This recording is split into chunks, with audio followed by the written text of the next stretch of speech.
मुरली है अमृत की धारा, है धारा जो देती सुखों का सहारा। मुरली है अमृत की धारा, है धारा जो देती सुखों का सहारा।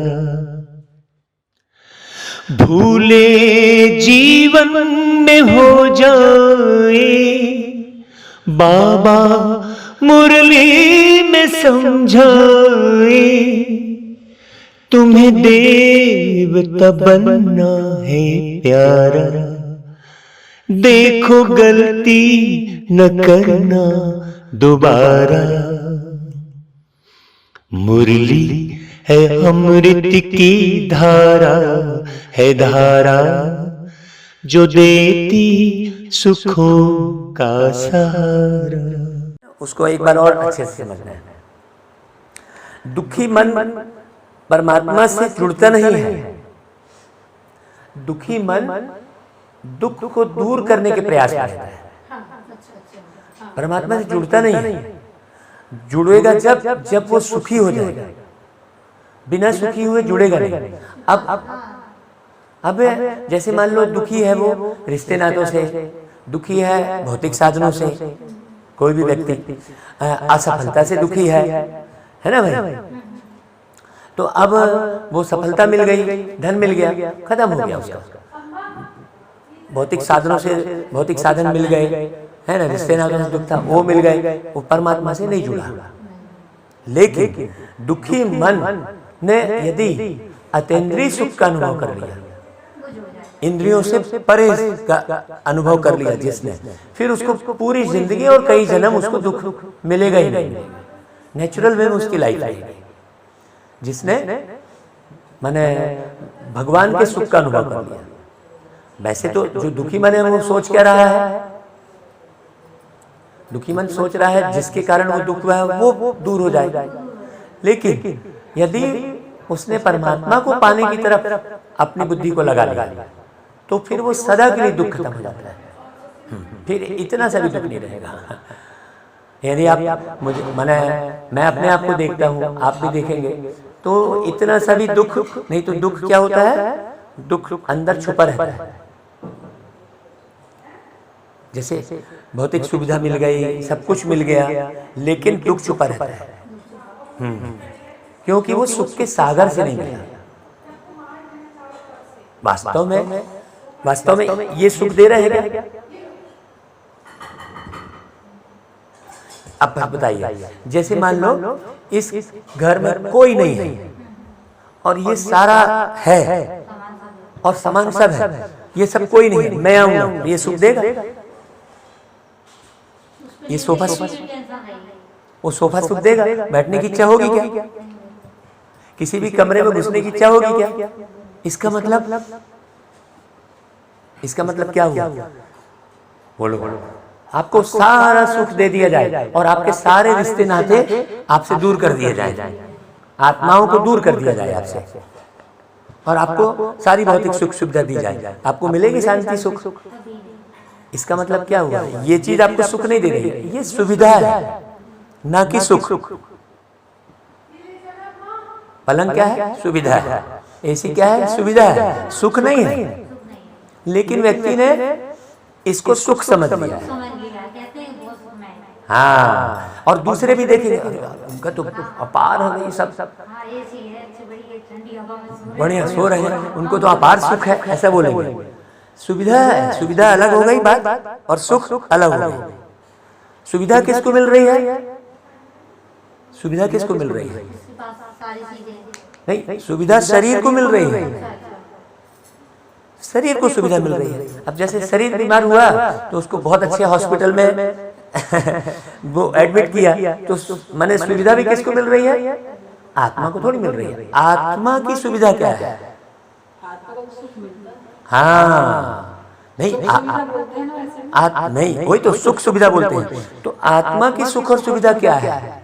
जब तक वो नहीं मिलेगा वो कहाँ सुखी है, कहाँ शांति है उसको।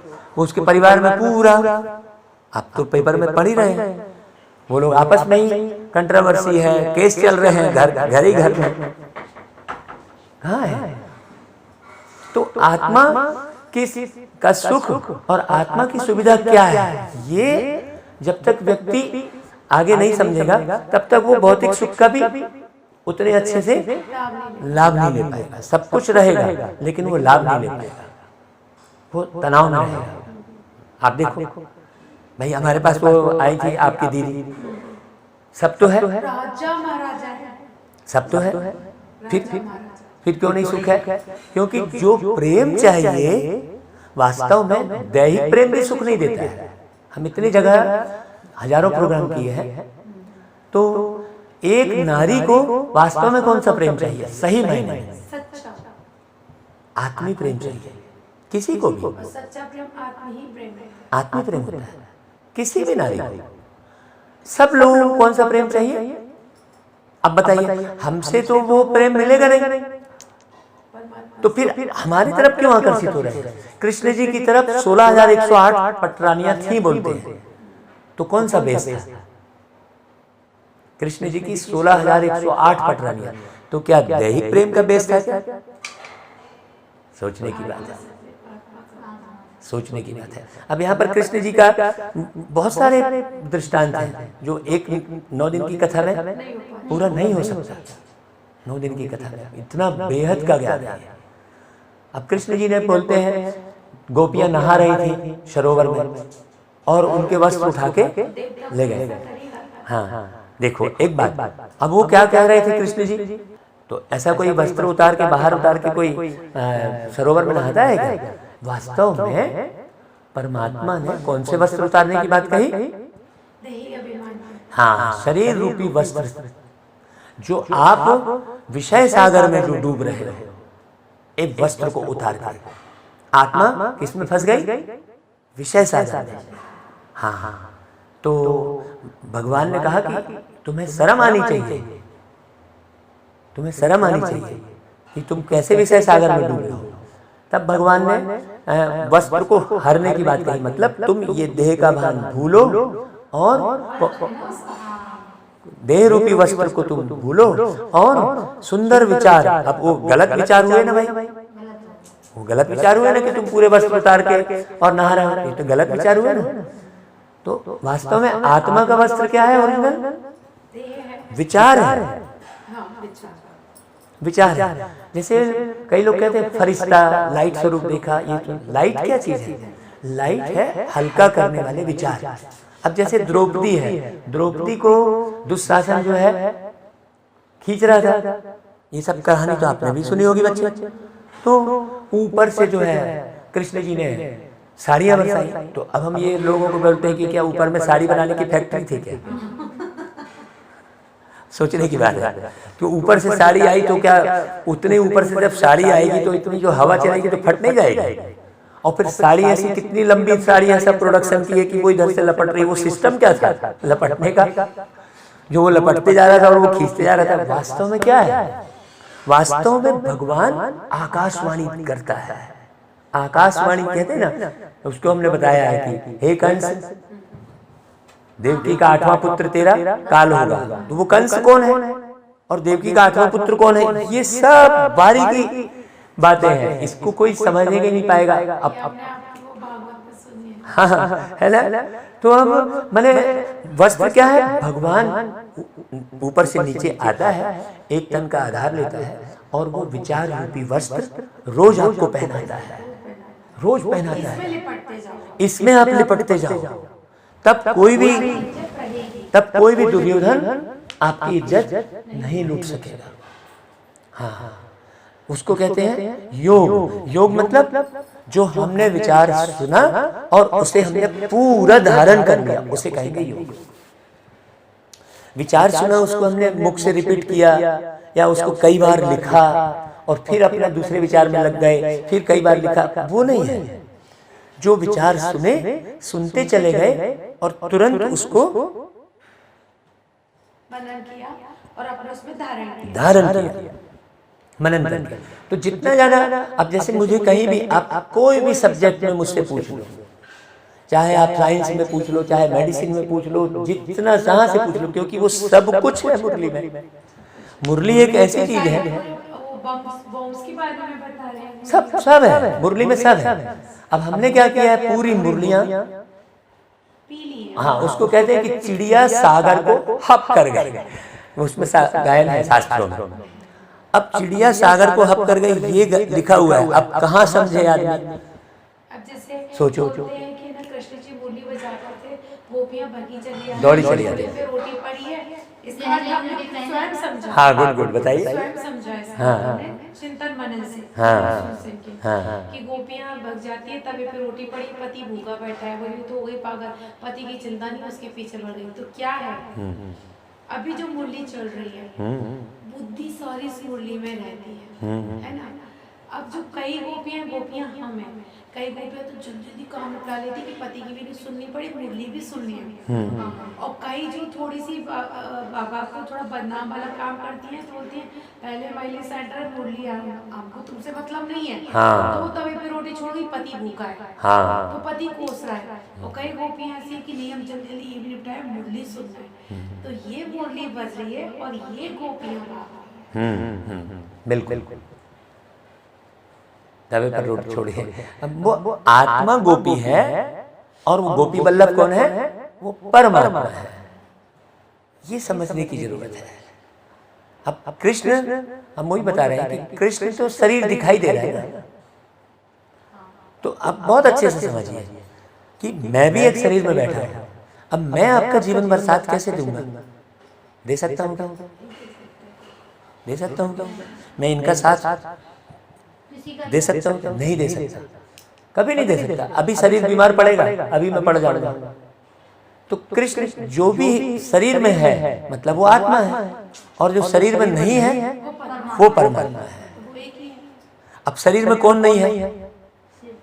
एक शिव ही है, एक शिव ही है। अब बहुत सारी भ्रांति है, शिव और शंकर को एक मिला दिया। कैसे एक है? हाँ, तो बहना, शंकर तो एक शरीर है ना, आपको तो शरीर दिखाई दे रहा है। तो जो भी शरीर है वो आत्मा है, चाहे वो कृष्ण जी है। कृष्ण जी का भी एक शरीर दिख रहा है, रामचंद्र जी का भी एक शरीर दिख रहा है। तो जब हम शरीर ही देखते रहेंगे तो शरीर से मुक्त कैसे होंगे? माने शरीर के भान से मुक्त। कोई शरीर को छोड़ना नहीं है, मरना नहीं है। यहाँ पे बोलते हैं ना कि मरते मर जीवा, जी के भी मर गए। मर जीवा का मतलब हो गया मर के जी रहे, मर के जी रहे, मतलब देह के आकर्षण इसमें मर गए। और दुनिया में मरे पड़े हैं, काहे में? देह में मरे पड़े हैं। हम देह से अलग, देह के आकर्षण से पड़े, बस। सारा आकर्षण किसका है? देह का है ना। सारा आकर्षण देह का है। जैसे ही हम देह से अलग रहते हैं तो हम देह को अच्छे से संभाल सकते हैं। जैसे आप एक्टिवा गाड़ी में बैठते हैं तो अपने को एक्टिवा नहीं समझते, समझते हैं क्या आप? और उसमें फिर मिट्टी, ठीक, अब उसमें मिट्टी तेल नहीं डाल देंगे, क्योंकि आपको नॉलेज है कि वो प्योर पेट्रोल से चल रही है। आप उसमें मिट्टी तेल नहीं डालेंगे।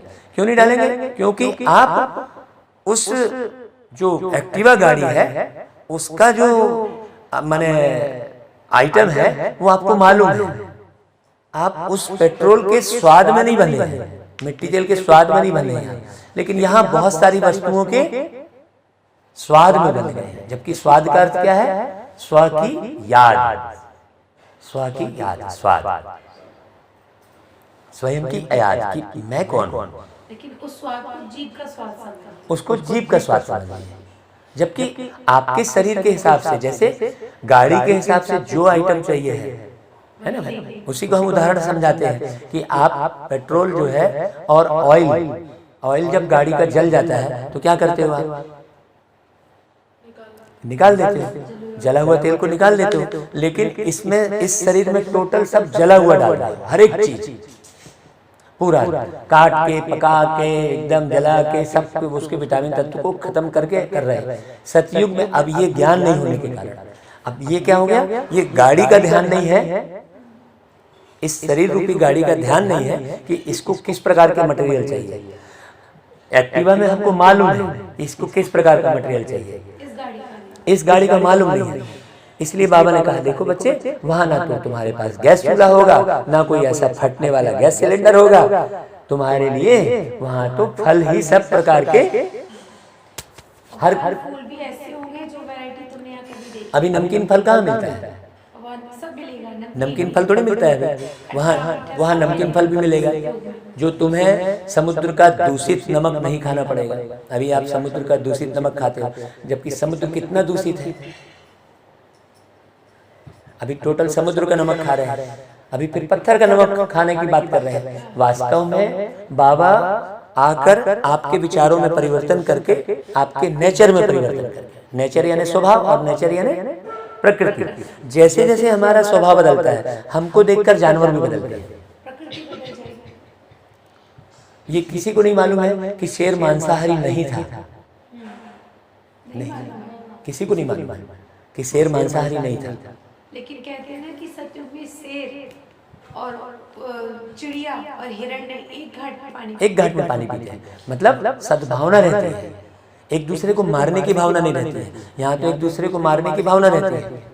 इसलिए मैंने भागवत में कहा ना कि भाई आप कुत्ता क्यों पाले, किसके डर से कुत्ता पाले, मनुष्य के डर से, चोर के डर से कुत्ता पाले हो ना। तो आपने जानवर का सहारा लिया, आपने मनुष्य का सहारा छोड़ते चले गए, आत्माओं से आत्मा का सहारा छोड़ते चले गए। अब घर में कोई नहीं रहेगा, एक कुत्ता रहेगा मान लो, तो उसका मन लगेगा, मनुष्य नहीं रहेगा तो कितनी रिमझिम लगी थी, क्योंकि मनुष्य आत्माएं थी।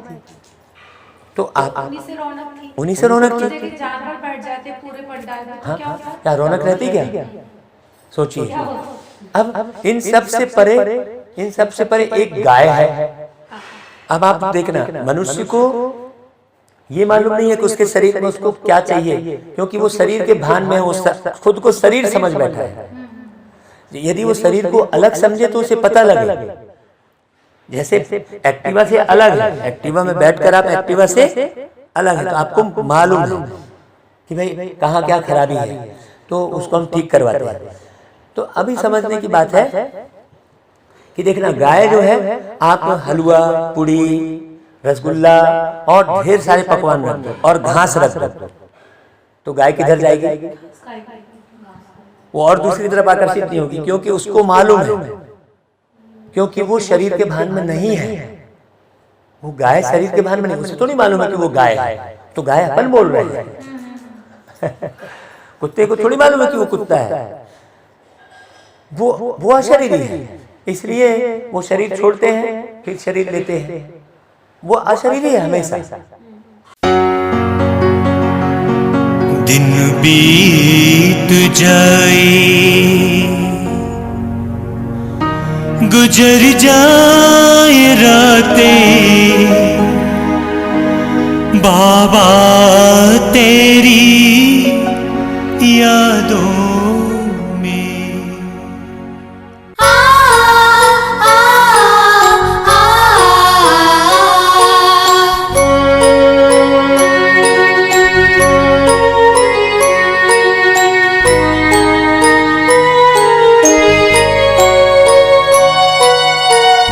बीत जाए, दिन बीत जाए, गुजर जाए रातें, बाबा तेरी यादों में। दिन बीत जाए, गुजर जाए रातें, बाबा तेरी यादों में।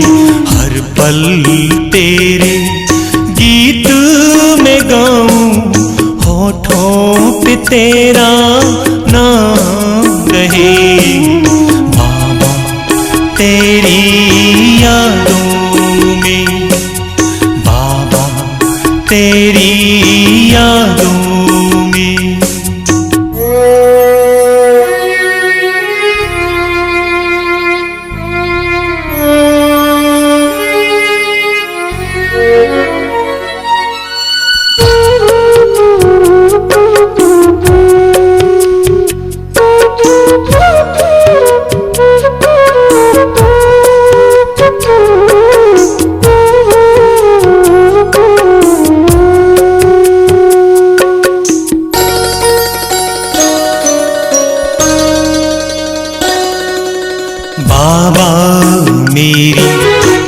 आँखों का तारा, तू ही तो मेरा जीवन सहारा।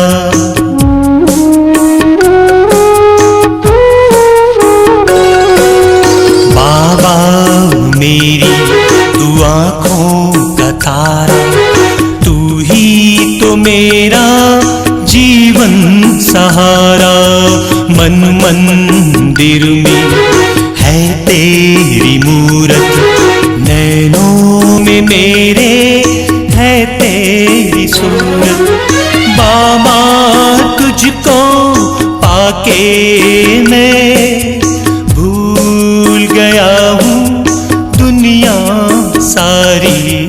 दिन बीत जाए गुजर जाए रातें, बाबा तेरी यादों में।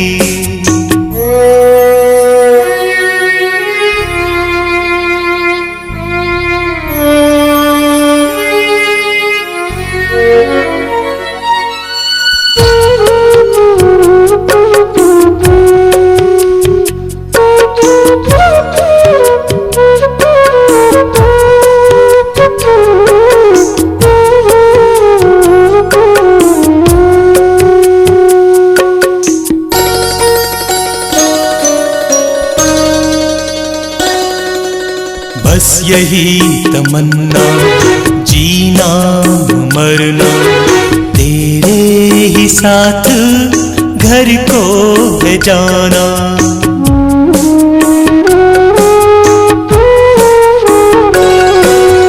बस यही तमन्ना, जीना मरना तेरे ही साथ, घर को है जाना। इसके सिवा को चाहत नहीं है, तेरे बिना कोई मंजिल नहीं है। बाबा तुझसे सब कुछ पाया, तू ही तो मेरा संसार है। दिन बीत जाए गुजर जाए रातें, बाबा तेरी यादों में। हर पल तेरे गीत में गाऊं, होठों पे तेरा नाम रहे। बाबा तेरी यादों में।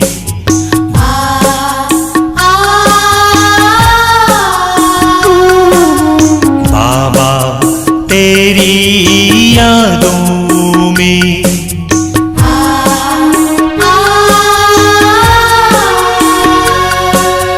बाबा तेरी यादों में।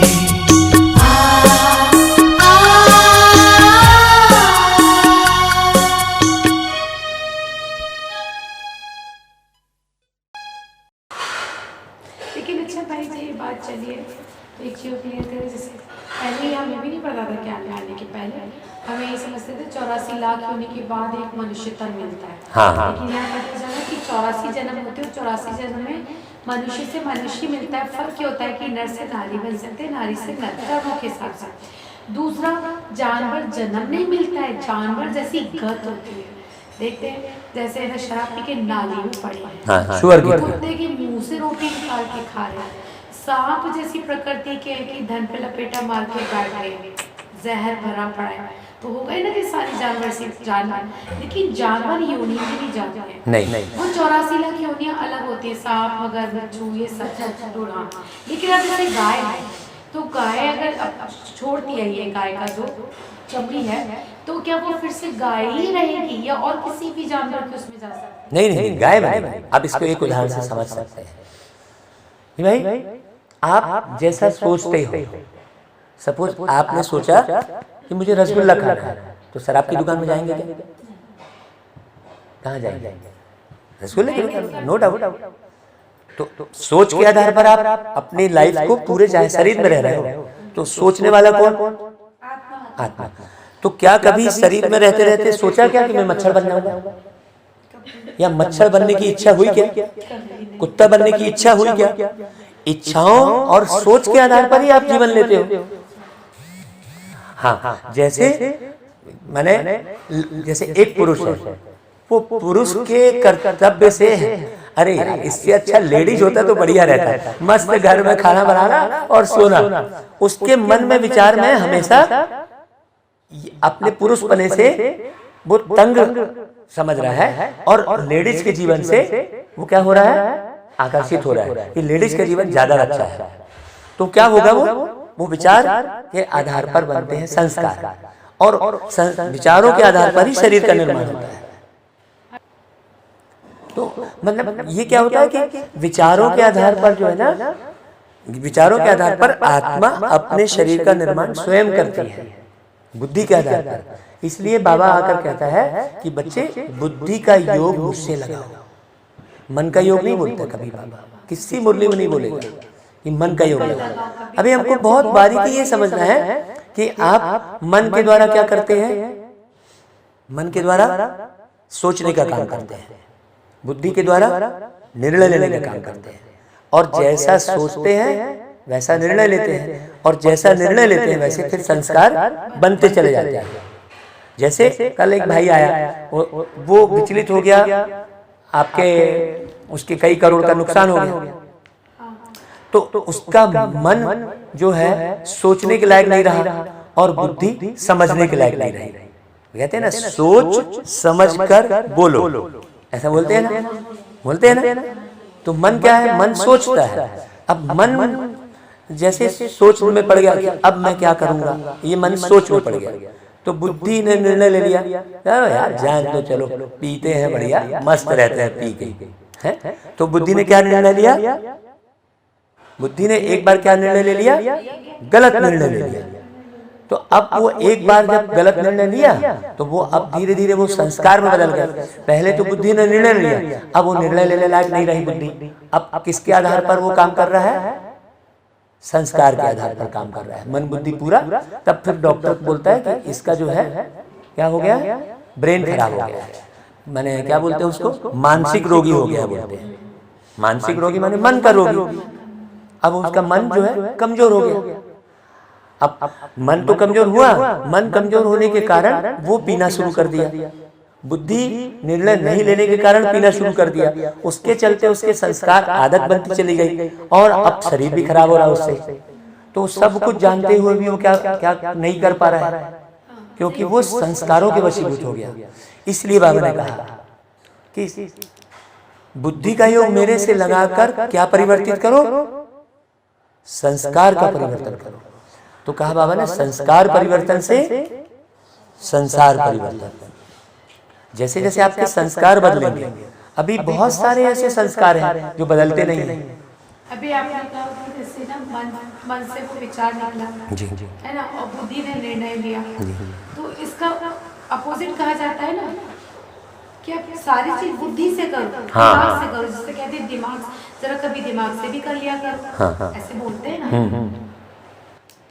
तो मन मतलब अब दिल और दिमाग, उसको कई नाम दे दिए ना। जैसे मैंने बताया था कि मन को जो है मस्तिष्क भी बोलते हैं, शायद इस भागवत में बोला था क्या, मन को मस्तिष्क भी बोलते हैं, मन को माइंड बोलते हैं इंग्लिश में,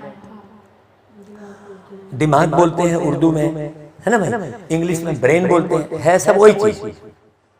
तो हमने ये बताया था कि आप सोचो कि जो है मन, अगर मन और मस्तिष्क जिसको वो आकृति देते हैं, वो शरीर का पार्ट है एक, वो आकृति, वो मन नहीं है, वो मन नहीं है, वो कंट्रोल रूम है।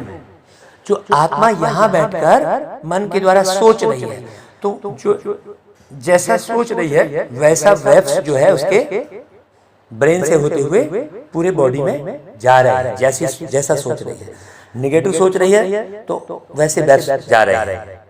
अब बहुत बारीक समझना है इस बात को। यदि मान लो मन या माइंड या ब्रेन या दिमाग यदि शरीर का पार्ट होता तो एक्सचेंज क्यों नहीं हो रहा है? एक शरीर से दूसरे शरीर में ट्रांसफर क्यों नहीं हो रहा है? बस बॉडी पार्ट्स की बॉडी पार्ट, इसका मतलब मन, ब्रेन, माइंड, ये सब बॉडी के पार्ट नहीं है। किसका पार्ट है वो? आत्मा। सोल का पार्ट है। किसी भी आत्मा रहित शरीर में मन है क्या? नहीं। अच्छा, अब और डेप्थ में चलो, आपको पूरा क्लियर हो जाएगा। आपकी पाचन क्रिया को सुधारने वाला कौन? आपका मन। आपके हर चीज को सुधारने वाला। कैसे? इसको पूरा स्पष्ट करते हैं आपको कि जब आत्मा शरीर छोड़ के चली गई, हम एक बार डॉक्टरों की क्लास में, ये क्लास हुई थी बड़े हॉस्पिटल में, हमको बुलाया गया था, तो पूरे डॉक्टरों को बिठाया था। तो हमने उनको ये समझाया था कि तुम अपने मन को खराब करते चले जा रहे हो, तो दवाइयों का असर खत्म होते चला जा रहा है। क्यों? क्योंकि आपकी टॉनिक आपके भोजन को नहीं पचा रही है। बोले कैसे नहीं पचा रही है? हाँ, तो अगर आपकी टॉनिक भोजन पचा रही है तो शरीर से आत्मा निकल जाए और पाइपलाइन से डालो खाना और फिर पीछे से डालो टॉनिक, पचेगा? तो सब सुनते रह गए, यही बात तो सही है। वो टॉनिक भोजन को थोड़ी पचा रही है। टॉनिक अब बॉडी तत्व के हिसाब से अगर है तो बॉडी तत्व में मिल रही है, लेकिन पचा कौन रहा है? वो मन पचा रहा है कि हाँ अब मैंने टॉनिक ले ली है, अब मेरा भोजन पच जाएगा। तो पावर कौन सी मिल रही है उसको? अगर वो टॉनिक भोजन पचाती तो आत्मा रहित शरीर में भी पचाती। आत्मा ही सब काम कर रही है। तो आपकी पाचन शक्ति बिगड़ रही है, आपके हड्डियां में दर्द हो रहा है, जितने भी प्रॉब्लम आपको क्रिएट हो रहे हैं संसार के अंदर, वो सब टोटल आत्मा से है। आत्मा ने ही सब उठपटांग जो है आविष्कार करके और दुनिया भर की दवाइयां बनानी है। जबकि यदि इन सब को छोड़कर, जैसे हम ऑर्गेनिक खेती बोल रहे हैं या यौगिक खेती शुरू हो रही है, यदि सबको छोड़कर यदि हम अच्छे फलों का, नमक के बदले हम उसका खेती करने लग जाएं और फलों का जूस लेने लग जाएं, फल खाने लग जाएं, तो कुछ आवश्यकता नहीं पड़ेगी। लेकिन अभी हैबिट पड़ी है आत्मा की, वो अनाज बिना उसको ताकत नहीं महसूस हो रही है। क्यों? क्योंकि उसने कई जन्मों से क्या कर रखा है? अनाज को ही ताकत समझ रखा है। किसने? आत्मा ने। तो अब क्या हो रहा है? उसने समझ रखा है, इसलिए बिना अनाज खाए शरीर को ताकत नहीं मिलेगी। तो सारा खेल किसका है? समझ का है ना? समझ का है। समझ रखा है कि बिल्ली रास्ता काटेगी तो अब शकुन होगा। ये सब ने एक साथ डिसाइड कर लिया। इसलिए मैंने नोट का उदाहरण दिया था।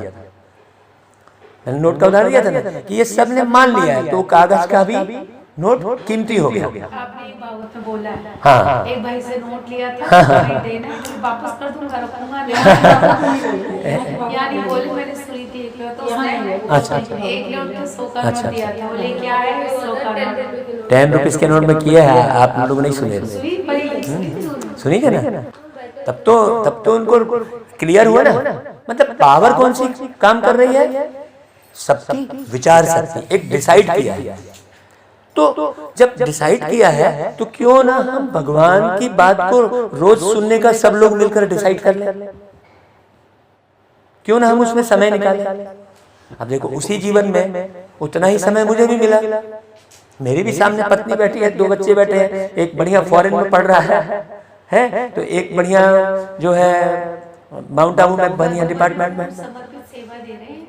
देखो, पूर्ण समर्पित 11 साल से। तो वही मैनेजमेंट तो हम भी कर रहे हैं, समय हमको भी उतना ही मिला है। घंटे तो उतने ही है ना सबके पास, सबके पास घंटे उतने हैं। दूसरा बाबा कहता है घंटे की कदर करना सीखो, घंटी बजाने का समय गया। जैसे हमारे बच्चों को थोड़ा सा है कि मम्मी घंटी लाओ, घंटी लाओ, तो इसलिए थोड़ी हमने घंटी हटा दी है या घंटी नहीं लाना। कितनी प्यारी बात है। लेकिन हम घंटी क्यों बजाए? अभी हमें एक पल का वो करना है। वही मैंने कल सत्यनारायण कथा की, हमने कहा चलो भाई सबको लाल धागा बांधो। अब लाल धागा बांधने में बहुत सारा समय निकल गया। फिर हमने कहा सबके हाथ में जल रखो भाई। हाँ, तो फिर जल रखने में सबके हाथ में जलने में समय निकल गया। अब एक के हाथ में जल गया, हाथ में दूसरे में गया, जब तक पहले वाले का जल। अब वही मैंने, इसलिए मैंने थोड़ा कॉमेडी भी हुई तो है। अब क्या हुआ? अब क्या हुआ कि जब तक सबके हाथ में जल नहीं आ जाएगा तब तक मैं जल की क्रिया करवाऊंगा कैसे? अब फिर जल डाल रहे हैं, तो अब बताओ कितनी देर तक करेंगे? तो क्यों ना हम उस जल डालने के महत्व को समझ लें। तब लोगों को लगा हाँ यार, तो इन सब बारीकियों को जब हम सनाए क्योंकि हमें खूब पढ़ाई इसलिए पढ़नी पड़ेगी क्योंकि कई जन्मों से हम ये पढ़ाई नहीं पढ़े थे, तो कई जन्मों का जमा है ना। अब मैं ऐसे ऐसे वीडियो लाया हूँ, आपको लैपटॉप में दिखाऊंगा। 10 महीने का बच्चा, शायद आपको भी वो वीडियो आया होगा, खूब अच्छी चित्रकारी कर रहा है, इतना सुंदर चित्र बना रहा है। तो वो कैसे बना रहा है वो 10 महीने का बच्चा? क्योंकि वो कहाँ है। अब जैसे मान लो मैं बिना देखे पूरी भागवत कर रहा हूँ, बिना देखे सैकड़ों गीत गा रहा हूँ, तो कहाँ पर है वो? कहाँ पर है? आत्मा में मर जाना। अब बस इतना ही तो फर्क होगा। मैं आत्मा निकलूंगा, फिर एक नया शरीर लूंगा, वहां भी गाने लग जाऊंगा, गाने लगूंगा ना। वही तो मैंने रहता है। जैसे एक बहन आई, उसके पति भी आए, एक बच्ची यहाँ पर, वो मेरे को बार बार मेरी तरफ आकर्षित होती थी वो, और यहीं आके लेटूंगी बोलती थी, यहाँ आके सो गई। तो यहीं की अभी की बात वो नहीं अच्छी बच्ची थी वो, इतनी बड़ी यहीं आके खड़ी हो जाती थी वो जो थोड़ी आत्मा में इसको ब्लड चढ़ता है। नहीं वो नहीं आपके रिलेटिव में है वो शायद वो। तो यहाँ चले महाराज जी को आराम करने के, नहीं बोले मैं यहीं सोऊंगी करके। तो फिर वो बोली कि महाराज जी मैं इससे बहुत तंग आ गई। मतलब क्या है? नेहा की बच्ची की वो सोई थी ना उस दिन, यहाँ सो रही फ्रॉक। हाँ वही फ्रॉक पहन। हाँ तो मैं बोला कैसे तंग आ गए हो बहना आप इससे? तो बोले देखो ये बस अपनी पसंद का बोलेगी, राजमा बनाओ बोलेगी, तो ये बना मैंने जैसे बड़े बड़े लोग मैंने ऑर्डर करते हैं ना, वैसे ही ऑर्डर करेगी और जिद्द में पकड़ जाएगा। बोले यहाँ सोऊंगी तुम यहीं सोऊंगी, उसी कमरे में सोऊंगी, और जिद्द में पकड़ जाएगी। हमको कैसा भी करके पूरा करना पड़ेगा। हम इतनी जगह बताए हैं और हमको कोई समझ में नहीं आ रहा है ऐसा क्यों कर रही है। तो मैं बोला देखो भैया ये आत्मा पिछला जो है, इसकी 2-3 बहुएं थी, ये सास थी, और हाँ वो भूल नहीं पा रही अभी। मैं बोला ये 5 वर्ष से तो बड़ी नहीं होगी अभी। तो बोले हाँ नहीं है। अब मेरे को उम्र तो नहीं मालूम, क्योंकि मुझे अच्छे से मालूम है कि हर एक बच्चा 5 से 6 वर्ष तक पिछले ख्यालों में रहता है। हर आत्मा पिछले ख्याल, और वो ख्याल जो है परिलक्षित होते हैं उसके व्यवहार से। तो बोले अच्छा ऐसा है क्या हमारा? हाँ, नहीं तो राजमा कहाँ से और ये सब कहाँ से कि मैं इसमें इसी पलंग में सोऊंगी? क्योंकि उसकी बहुएं जो है उसकी मन की मुराद पूरी नहीं करती थी, वो जो बोलती थी उसको देती नहीं थी। तो उसके अंदर में वो कंझाट भरी हुई है उस आत्मा के अंदर में। तो अब वो उधर वो अभी थोड़ी जान रही है आप कि आपका रिलेशन क्या है, उतना पक्का थोड़ी हुआ है। अब जैसे एक बच्चा हमारे पड़ोस में आया था, वो हमेशा आर्मी वाले गाड़ियां खरीदता था, खिलौने आर्मी वाले। वो दुकान में जाता था तो वो आर्मी वाले ही खरीदता था, और घर में आके बोलता था मैं पुलिस वाला हूँ, मैं आर्मी हूँ, मैं ऐसा बोली चलाता हूँ। वो बंदूक सब लेता था, वो ऐसा बोलता रहता था। तो वो बोली बताइए ये ऐसा क्यों करता है, इसको लेके जाती हूँ तो बस ये आर्मी वाले खरीदते हैं। बोला ये आर्मी अधिकारी रहा है भाई पिछले जन्म में, छोटा सा था वो, खिलौने वही वाले लेता था, नई वाले ट्रक चलाऊंगा, है ना भाई। क्योंकि देखो आत्मा का ज्ञान यदि हो जाएगा ना तो हम हर एक को पहचान जाएंगे, हर एक को। तो मैं आत्मा को देखकर ज्योतिषी बताता हूँ। हाँ अब फिर हस्तरेखा में भी कैसे जान जाते हैं कि देखो आत्मा जो सोचती है, जो विचार करती है, उसी हिसाब से ब्लड का सर्कुलेशन होता है। आप सोचो यदि आप घबराहट वाले विचार आ गए आपके अंदर में तो क्या होगा? आपका ब्लड स्पीड चलेगा नहीं। देखो हमारी सोच का प्रभाव हमारी ग्रंथियों पर पड़ता है। जैसे उदाहरण के तौर पर 1 साल पहले आपको किसी ने दुख दिया, परेशान किया, हाँ कोई बात नहीं, तो 1 साल पहले दुख दिया, परेशान किया, तो जो है वो आपको विचार आ गए, कोई बात नहीं, वो विचार आ गए, ठीक है। तो क्या होगा? विचार आएंगे तो अभी तो दुख नहीं दिया उसने, बहुत साल भर पुराना है, लेकिन जैसे ही वो विचार आपके अंदर आ गए तो अशुद्ध ग्रंथि क्रिएट हो गई। इसका मतलब विचारों का प्रभाव ग्रंथियों पर पड़ा, तब तो वो मैंने पिचक के बाहर उसका रस निकला, है कि नहीं। जैसे आपको क्रोध के विचार आए तो कैसे आपका एकदम आंखें लाल हो जाती है किसी की, है क्रोध में लाल लाल हो गया। तो परिवर्तन बॉडी में किसका आ रहा है? विचार का। तो हम सब तरफ तो शुद्ध करने में लगे हैं, लेकिन विचार शुद्धिकरण का कोई कार्यक्रम नहीं है कहीं भी। अब मान लो सम्मेलन भी कर रहे हैं तो वहां भी नाच गाना गाए, खाना में ध्यान। अब क्या होता है यहाँ पर दूसरी चीज ये भी समझ में है, जैसे कोई बच्चा है जिसका स्वभाव आप बचपन से देखते आ रहे हैं और बड़े होने के बाद अचानक चेंज हो गया, तो आपको लगता है ये ऐसी तो नहीं थी, अब ये ऐसा कैसे करने लगे।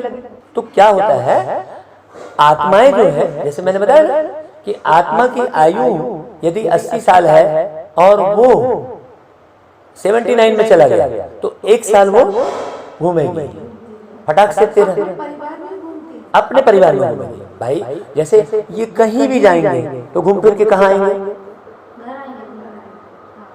तो कौन जा रही है घर से बाहर निकल के, कौन जा रही है, चाहे शरीर के साथ जा रही है चाहे शरीर से अलग जा रही है, कौन जा रही है, आत्मा ही तो, आत्मा ही तो जा रही है। तो अब शरीर छोड़ने के बाद जाएगी कहाँ। इसीलिए पिछले जन्म के मेरे पिताजी मेरे बड़े भाई बन गए, पिछले जन्म की मेरी सेकंड पत्नी मेरी बहन बन गई, पिछले जन्म की मेरी पत्नी मेरी माँ बन गई, पहले शरीर छोड़ के भाग गई, मैं कई साल बाद शरीर छोड़ा, तब तक उसने दूसरी जगह जन्म लेके 12, 13, 14 साल की हो गई, 13 साल की, और जब तक वो उतनी उम्र तक नहीं पहुंची तब तक मेरा इधर शरीर नहीं छूटा, है ना। और इधर शरीर जब उधर रेडी हो गया तब इधर शरीर छूटा, शरीर छूटा तो मेरा ध्यान किधर गया, अपनी पहली प्रिय पत्नी की तरफ। मुझ आत्मा का ध्यान किधर जाएगा, और उस आत्मा का भी कनेक्शन रहेगा। बहुत ध्यान से सुनना बारीक बात, वो आत्मा भी भले वो कहीं भी रह रही है लेकिन आत्मा का जो कनेक्शन है वो तो बना हुआ है ना। जब सबकॉन्शियस माइंड जागृत होता है, और वही सबकॉन्शियस और कॉन्शियस माइंड की बात बता रहे हैं, और कॉन्शियस माइंड सुप्तावस्था में जाता है, तब वो आत्मा अपने पुराने जन्म में विचरण करती है, मतलब पुराने जन्म के विचार सबकॉन्शियस माइंड से बाहर निकलते हैं। जैसे आप भरते चले जा रहे हो ज्ञान, नया नया नया नया ज्ञान भरते चले जा रहे हो, अब सबकॉन्शियस माइंड में पूरा इधर से डिटेच हो गया, सबकॉन्शियस माइंड, लेकिन सॉरी कॉन्शियस माइंड डिटेच हो गया इधर से, लेकिन सबकॉन्शियस माइंड में तो पड़ा है। इसको बोलते हैं चेतन मन और अवचेतन मन। तो वास्तव में किसी भी ज्ञान को हमें मर्ज करना है, वो इमर्ज तक ना रहे, बाहर ना रहे। तो ये आत्मा का कनेक्शन रहता है, आत्मा का कनेक्शन रहता है। मान लो वो आत्मा सपोज कहीं जन्म भी ले ली किसी शरीर में, तो जब भी वो आत्मा का मन सब माने कॉन्शियस माइंड जब सुप्तावस्था में गया, तब वो आत्मा याद किसको करती है, और हाँ वो चलता है, माने 5 वर्ष तक तो एकदम स्पीड से चलता है, 5 वर्ष तक तो वो भूलती ही नहीं हुआ। फिर 5 साल के बाद जब नए परिवार में उसको प्रेम मिलने लगता है, अच्छा जब वो समझने लग जाती है अपने नई मम्मी को, नए पापा को अच्छे से समझने लग जाती है और अटैचमेंट बढ़ने लगता है, तब पिछला अटैचमेंट खत्म होता है। और यदि उस दौरान कनेक्शन प्रॉपर में वो अपने रिलेशन में यदि नहीं गई है, तो देखना आपने कई वीडियो ऐसे देखे होंगे कि एक बाप अपने छोटे से बच्चे को गला दबा दे रहा है, तो मार रहा है, तो पटक रहा है। ऐसा आपको कई वीडियो में वो सब प्रिजर्व करके रखा हूँ आत्मा का ज्ञान क्लियर करने के लिए। मैं कई जगह जो है ना वो वाले प्रोग्राम करता हूँ, प्रोजेक्टर। तो प्रोजेक्टर में दिखा के भक्ति मार्ग के बहुत सारे वीडियो छांट के मैं रखा हूँ, ताकि उस वीडियो में दिखा सकूं कि देखो ये क्या बोल रहा है कि विधाता करेंगे। आप देखना कृष्ण जी एक जब बोलते हैं कि विधाता करेंगे, तो जब वो खुद विधाता है तो कौन से विधाता की तरफ इशारा कर रहे हैं, ये समझाने के लिए मैं वो वीडियो दिखाता हूँ। तो अगर मान लीजिए वो आत्मा जो आपसे अटैचमेंट थी, आपसे मोहब्बत थी, अगर उससे ज्यादा मोहब्बत मिलने लग गई तो क्या करेगी, वो धीरे धीरे इधर से डिटैच हो गया। और नहीं मिली तो वो लंबे समय तक, वो 12 साल की भी हो गई, 14 साल की भी हो गई, जब भी वो सोएगी तो सीधे आपके पास पहुंच जाएगी। तो आपको अनुभव होगा। कैसे पहुंचेगी वो? मानसिक रूप में। आत्मा तो वहीं बैठी है, उड़ने वाला कौन है? मन।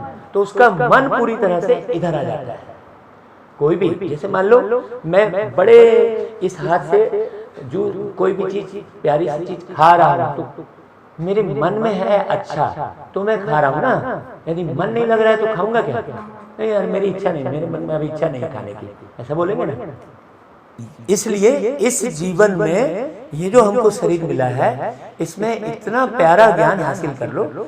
उसमें क्या है? प्रेम सबसे रखो और सेवा सबकी करो, लेकिन मानसिक कनेक्शन परमात्मा से जोड़ के रखो। प्रेम सबसे, और जब आप परमात्मा से मानसिक कनेक्शन अच्छे से जुड़ेगा ना तो सबके प्रति नेचुरल आत्मीय प्यार आएगा। फिर दैहिक प्यार, वस्तुओं का प्यार, भोजन पानी का प्यार नहीं रह जाएगा। अभी क्या है? अभी प्यार कहाँ कहाँ कन्वर्ट होते चला जाता है? चीजों में कन्वर्ट हो जाता है, गिफ्ट में कन्वर्ट हो जाता है। वो प्यार कहाँ? वो आत्मीय प्यार बदल के वस्तु वाला प्यार हो गया, आत्मीय प्यार बदल के दैहिक प्यार हो गया। वो बदलता रहता है, स्टैब्लिश नहीं रहता है वो प्यार, वो बदलता रहता है, विकृत होता रहता है। बस इसलिए भगवान को बोलते हैं तू प्यार का सागर है, तेरी बूंद के प्यासे हम। अभी सारी दुनिया में दो ही चीज की कमी हो गई है, एक प्रेम और दूसरा सम्मान। उसी की लड़ाई है,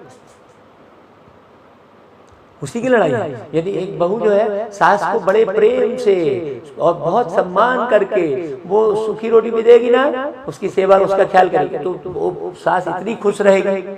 आत्मीय प्यार जब देगी तो अभी तो सेवा का वो हो जाता है, क्योंकि कर्म कॉन्शियस होकर हम कर्म करते हैं। जब हम कर्म कॉन्शियस होकर कर्म नहीं करेंगे, किस प्रकार से कर्म करेंगे कि भाई देखो चली तो गाड़ी है, चली गाड़ी है, खत्म गाड़ी का पेट्रोल हुआ है, हम तो बैठे ही थे ना, है ना। तो मैं आत्मा यहाँ बैठा ही हूँ। वर्क किसने किया है? शरीर ने, मैंने शरीर के माध्यम से मैंने वर्क किया है, लेकिन माध्यम क्या है? शरीर। तो मैं थोड़ी थका हूँ, मैं तो बैठा ही हूँ ना, मैं तो बैठा ही हूँ ना भाई। लेकिन मैं बैठा हूँ ये एहसास नहीं होने के कारण मैं तन के साथ साथ अपने मन को भी थकाता हूँ। क्यों? क्योंकि मन में बॉदरेशन आ रहा है, देर हो रही है, मन को बार बार क्या कर रहे हैं? अरे समय पे नहीं काम कर रही है। अरे मन को मैंने उससे डिटैच कर लिया तो जब भी जैसा भी हुआ, जैसा आया बढ़िया लगेगा, फिर आपको सदा हल्के रहेंगे आप। तो सारा खेल हम जो प्रतिदिन जो विचार सुन रहे हैं ना, कभी इसके सुन लिए, कभी अखबार से सुन लिए, कभी हत्या की खबर पढ़ लिए, तो इसलिए देखो हमने टीवी हटा दिया। 25 साल हो गए, जब छोटे छोटे थे बच्चे तब से हमने टीवी हटा दिया घर से। देखो कि जैसे मान लो आपने राजनीति की खबर पढ़ ली तो आपकी बुद्धि में चलने लग गया ना। अच्छा, उससे कुछ फायदा हो रहा है क्या? मान लो आपके शहर के विधायक ने या देश के प्रधानमंत्री ने कुछ गड़बड़ किया है, आप क्या कर लोगे उसको जानकर? लेकिन जान के क्या होगा? हेरिटेड होंगे हमारे सारी बुद्धि मन क्या है, तो वो बिजनेस में भी इफेक्ट आएगा, वो व्यवहार में भी इफेक्ट आएगा। हमने हत्या की खबर पढ़ ली तो मन ग्लानि से भर गया, है ना। हमने खून मारधाड़ वाली पिक्चर देख ली।